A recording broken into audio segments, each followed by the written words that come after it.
There comes a time when movies come out and no one knows if they're good.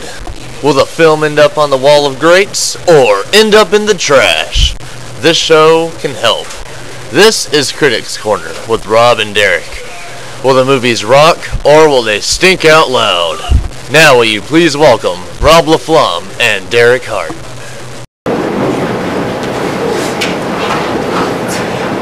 Hello and welcome to the first ever Critics Corner. I'm Derek. And I'm Rob. Tonight we're going to be reviewing the movies Speed Racer, What Happens in Vegas, and Iron Man. Critics Corner is brought to you by Kit Kat. Kit Kat, break off a piece. I'd like a Kit Kat, please. That'll be $2.75. Oh, here you go.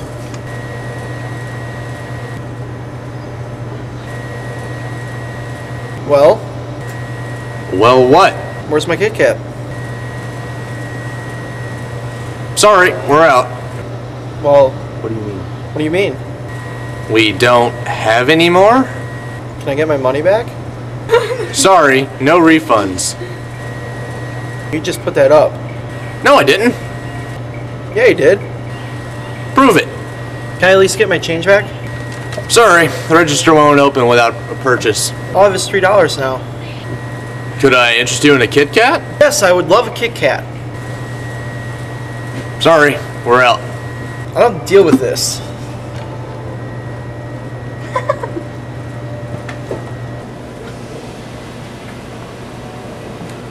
Thanks for the Kit Kat. Kit Kat, break off a piece. Okay, our first film tonight is Speed Racer.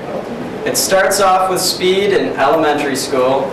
He has no idea of anything. All he can think about is racing. So it goes through his childhood up to his brother who had a fatal car crash. So Speed takes his place in the racing world. And he's so good that all the sponsors want him on their team. The biggest sponsor of all tries to pick him up and tells him that all of racing is corrupt, and Speed does not join, and from then on he decides to help end corruption in the racing industry. The pros, the graphics were really good. The cast, all stars, it was all good also, but the graphics are like really cartoony. If you have no idea who Speed Racer is, this movie might not be for you. If you're epileptic or flashing lights give you headache, this is definitely not one for you to see. But overall, it'd be good for your kids to see, or your brother and sister, because, I mean, adults really would not like this. It was alright, pretty much the generic love story. Guy gets fired, decides to go to Vegas.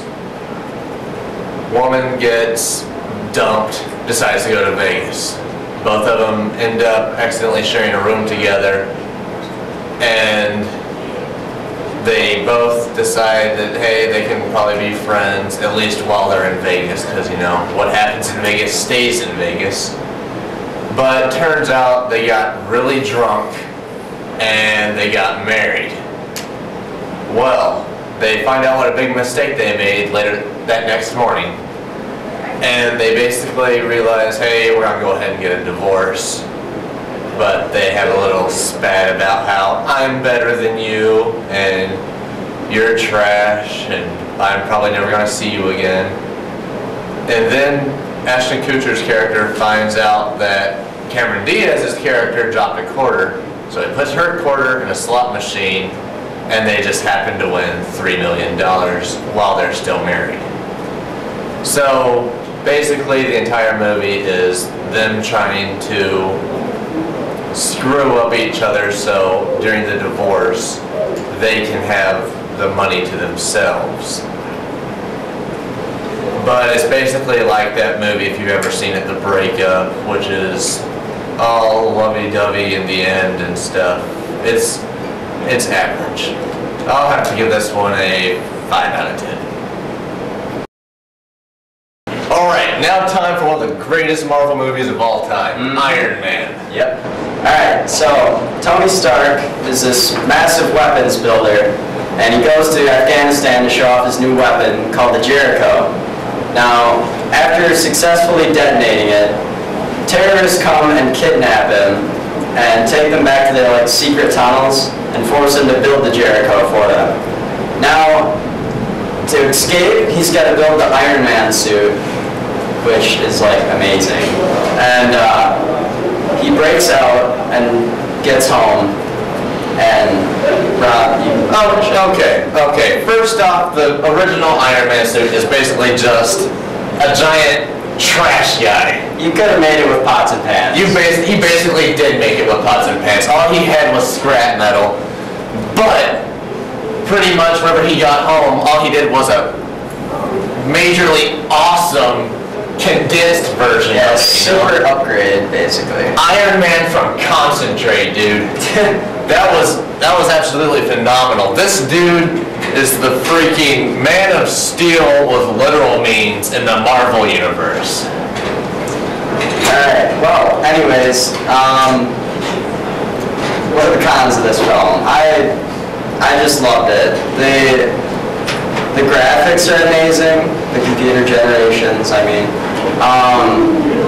the acting, the actors, I mean, all-star cast. And do you have any cons? I mean, My only problem with it was the credits were a little long to get up to the ending. By the way, stay after the credits if you really like if you really like comics. If not, don't worry about it, but it'll also be pretty cool. There's a special guest appearance. I'm not going to say who it is, but you'll know him as soon as you hear his voice. I mean, even if you don't like this, even if you don't like the Iron Man comics, you're really gonna like this movie. It's action-packed, it's hilarious. Just get out there and see it. I give it a 10 out of 10. Same here, dude. This movie was absolutely incredible, and I've seen it twice. I'm probably gonna see it 5 more times just today. Yeah, I'll buy it when it comes out on DVD. All right, we'll see you later, and keep watching. Have a good night, guys.